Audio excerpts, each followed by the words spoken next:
O que leva um homem a mandar construir uma canoa, entrar nela e para o meio do rio e nunca mais voltar?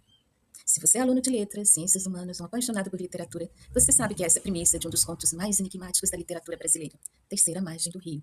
Olá, eu sou Liliane, professora aposentada de uma universidade federal, e eu estou aqui para ajudar você, aluno de letras, a entender um pouco mais a crítica literária. Eu vou te ajudar a sair daquele resumo raso da internet e aprofundar a sua análise e formar um repertório de literatura consistente.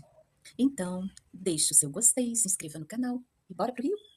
Bom, para começar, eu já trouxe um texto aqui para ajudar você a acompanhar meu raciocínio. Primeiro, vamos entender o rio como metáfora da existência. Tanto para a literatura quanto para a filosofia, o rio ele é a representação de uma existência da passagem do tempo. É o seu caminhar na vida em direção à morte. É inerente a todo ser humano. Mas nesse ponto acontece algo extraordinário. Um pai decide habitar uma canoa e ele recusa as duas margens. Vamos entender essas margens, mas para frente eu vou aprofundar nela.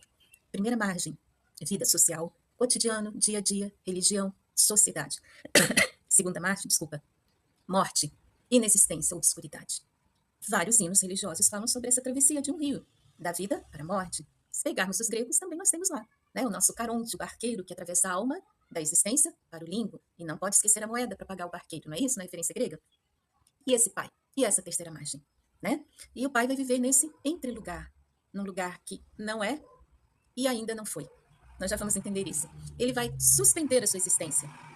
E aí tem uma palavrinha importante aqui, liminaridade, deixa até em negrito. É essa zona de fronteira eterna. Bom, todo conceito tem um pai, né? O pai desse aqui tem nome e sobrenome, Arnold van Gennep. Ele buscou da palavra latim limen, que significa limiar ou fronteira, esse estado de transição, ambiguidade, indefinição, vivenciado por indivíduo ou grupo que estão no meio do caminho, né? Essas duas condições, do não mais e ainda não. Ele era um folclorista, etnógrafo, e ele trabalhou esse termo para entender os ritos de passagem que ele mapeou em sociedades tradicionais, né? E ele identificou três etapas essenciais nesses ritos de passagem: separação, margem, entre parênteses, liminaridade e agregação, que era a passagem da infância, um estado margem ali, liminaridade, para a idade adulta. Peguei um romance de formação. Geralmente a personagem ela passa por um processo de marginalidade, uma transformação para chegar no estado final. Nós temos esses três momentos ali. E aí um antropólogo britânico, Tanner, em 1960, amplia, né, esse conceito de liminaridade e usa como uma ferramenta analítica mais ampla. Não apenas em rituais de sociedades tradicionais, mas em fenômenos modernos, movimentos artísticos, crises políticas, manifestações culturais. Eu botei entre parênteses o carnaval, vou te explicar direitinho para você entender.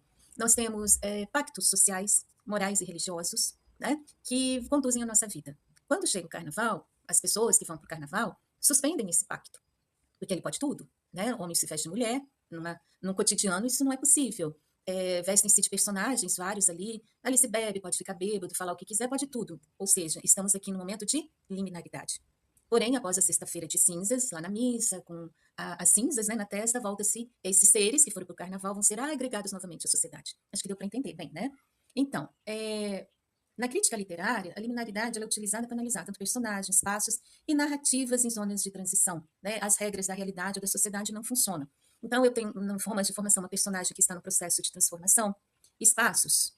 Eu tenho os espaços dos romances de terror, dos romances fantásticos, né? Então, são espaços que não são espaços como os que nós temos no nosso cotidiano. Guimarães Rosa usa muito isso. O Grande Sertão é um espaço de liminaridade, que Riobaldo vai transitar por ele. Ele é uma personagem também que passa por esse processo, né, de transformação.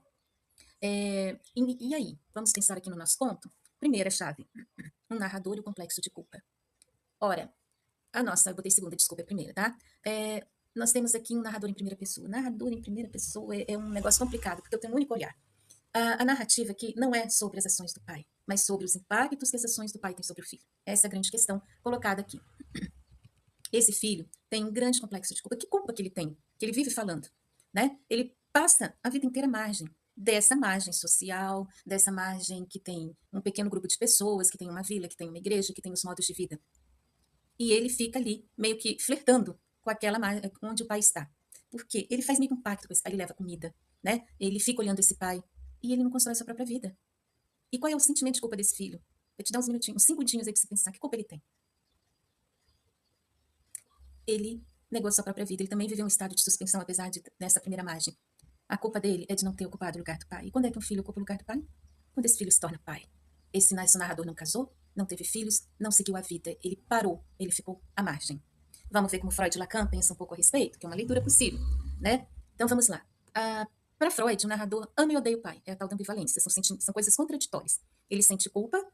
Por quê? Primeiro, ele deseja que o pai retorne. Se o pai não retorna, então que desapareça de uma vez para dar paz para essa família, né? Mas ele alimenta esse pai escondidas. Então ele tem meio que um pacto secreto. Com isso, ele se afasta da mãe e do irmão.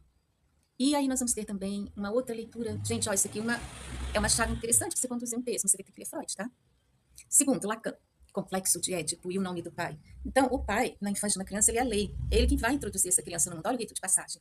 Agora, esse pai anunciou a função dele quando ele foi para o Rio. E a ordem psíquica do filho foi para o Beleléu, né? E o narrador passa a vida inteira tentando decifrar o enigma do pai. E que você, leitor, também tenta e nunca vai saber, tá? E aqui vai uma dica, nota de rodapé. O nosso amigo Walter Benjamin, o narrador, e pelo amor de Deus, o ponto principal daquele livro não é o narrador que fica, nem o que viaja. A chave central daquele texto é 90% de uma boa literatura está em não dar explicações. Benjamin era um estudioso de Kafka, se tem um narrador que não explica nada para ninguém é Kafka. Além dele, Guimarães Rosa e Machado de Assis. Né? Então, aqui é essa questão, voltando ao Lacan. Esse complexo que ele tem, houve uma ruptura e ele tenta entender o enigma do pai. A culpa pelo fracasso no final, pegando os dois, né? Ambivalência e o complexo. A culpa ela atinge o ápice no final, porque o filho falha no rito de substituição. Substituição do quê? Casar, ter filhos e constituir uma família. Ele, então, se oferece para ir para a canoa. E quando o pai aceita, o filho sai desesperado. Por quê? Porque ele não quer casar, não quer ter filho, não quer ter nada, mas também não quer ficar alguém à margem. E ele fracassou, né, em todos os sentidos aqui. Ele diz o meu falimento. E aí pega essa palavra e usa no duplo sentido de falha, de não ocupar o lugar do pai, e falimento de falo do órgão reprodutor masculino. Né? Então, para aquela sociedade ali, esse filho também estava à margem. Tá bom? Bom, a abordagem da liminaridade sequelada. E vem outro nomezinho aqui para você ter como fundamentação teórica, né? Que é o nosso Vitor Toner lá que nós vimos que deu sequência ao pai da liminaridade, né? O limbo contaminoso. Então, é o fracasso do ritual, né? A contaminação liminar. É perigoso, infeccioso, quem fica perto pode ser liminar, ou seja, o pai, quem fica perto de ser liminar com o pai, corre o risco de ser puxado para o limbo. E o nosso narrador foi contaminado, você concorda comigo? A culpa do sobrevivente do rito. O narrador passa a vida inteira nesse limiar. Não vive a própria vida e nem entra no rio. No final, ao fugir, ele recusa concluir o rito de passagem. E aí eu colocaria que ele não concluiu nenhum dos dois ritos de passagem, nem o de ir pro limbo e nem o de casar e ter filhos. E a culpa dele é a consciência de que escolheu a covardia da terra firme, que ele não ocupou totalmente porque ele nunca não teve filho. Mas o seu espírito ficou preso para sempre na terceira margem.